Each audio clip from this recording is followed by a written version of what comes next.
కన్నతల్లే ఇద్దరు పిల్లలను దారుణంగా చంపేసింది. ఆ తర్వాత తాను కూడా ఆత్మహత్య చేసుకుంది. హైదరాబాద్ గాజుల రామారంలో జరిగిన ఈ ఘటన సంచలనం సృష్టిస్తుంది. ఇద్దరు పిల్లలను చంపి సూసైడ్ చేసుకోవాల్సిన అవసరం ఆమెకు ఏమొచ్చింది? హైదరాబాద్ గాజుల రామారంలో తల్లి తన కొడుకులకు మరణ శాసనం లిఖించింది. ఇద్దరు పిల్లలను కత్తితో కర్కశంగా నరికేసింది. ఆ తర్వాత తాను కూడా ఆత్మహత్య చేసుకుంది. హైదరాబాద్ గాజుల రామారం బాలాజీ లేఅవుట్ లో అపార్ట్మెంట్ పై నుంచి మహిళ దూకి బలవన్మరణం చెందింది. 6వ ఫ్లోర్ నుంచి దూకడంతో తలకు తీవ్ర గాయమై స్పాట్ లోనే చనిపోయింది. ఇది గమనించిన స్థానికులు ఆ మహిళను అపార్ట్మెంట్ లోని 2nd ఫ్లోర్ లో ఉండే తేజస్విని రెడ్డిగా గుర్తించారు. ఫ్లాట్ లో ఉన్న వారికి సమాచారం ఇద్దామని వెళ్లిన స్థానికులకు ఊహించని షాక్ ఎదురైంది. ఇల్లంతా రక్తసిక్తమై ఉంది. లోపలికి వెళ్లి చూస్తే తేజస్విని ఇద్దరు పిల్లలు రక్తపు మడుగులో పడి ఉన్నారు. వెంటనే ఆసుపత్రికి తరలించేందుకు ప్రయత్నించారు. కానీ అప్పటికే పెద్ద కుమారుడు హర్షిత్ రెడ్డి మృతి చెందాడు. చిన్న కొడుకు ఆశీష్ రెడ్డిని ఆసుపత్రికి తరలిస్తుండగా చనిపోయాడు. ఇక తేజస్విని రెడ్డి ఇంట్లో 6 పేజీల సూసైడ్ నోట్స్ స్వాధీనం చేసుకున్నారు పోలీసులు. ఇద్దరు పిల్లలను కొబ్బరి బొండాలు నరికే కత్తితో నరికి చంపినట్లు గుర్తించారు.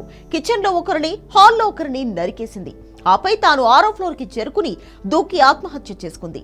ఆ సమయంలో భర్త వెంకటేశ్వర రెడ్డి ఇంట్లో లేరు. ఓ కెమికల్ కంపెనీలో పనిచేస్తున్న అతను డ్యూటీకి వెళ్లారు. తేజస్విని రెడ్డి, వెంకటేశ్వర రెడ్డి దంపతుల స్వస్థలం ఖమ్మం జిల్లా సత్తుపల్లి. వీరికి ఇద్దరు పిల్లలు, 7 ఏళ్ల హర్షిత్ రెడ్డి, 5 ఏళ్ల ఆశీష్ రెడ్డి. 4 ఏళ్ల క్రితం హైదరాబాద్ లోని గాజుల రామారంకి షిఫ్ట్ అయ్యారు. పిల్లలు పుట్టే వరకు వీళ్ల కాపురం బాగానే ఉంది. 2-3 ఏళ్లుగా పిల్లలకు అనారోగ్య సమస్యలతో సతమతమవుతున్నారు.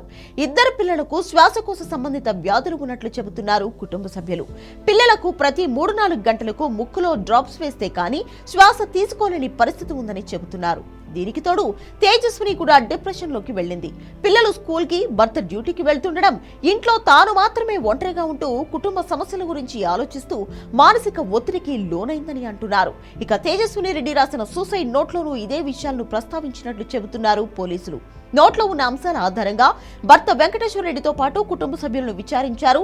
తమ మధ్య ఎలాంటి కలహాలు లేవని, తేజస్విని మానసిక ఒత్తిడితోనే ఇంతటి ఘాతుకానికి పాల్పడిందని అన్నారు. కంటికి రెప్పలా కాపాడుకోవాల్సిన కన్న తల్లులే పిల్లలను కడతీర్చుతున్న ఘటనలు ఇటీవల హైదరాబాద్ లో కలకలం రేపుతున్నాయి.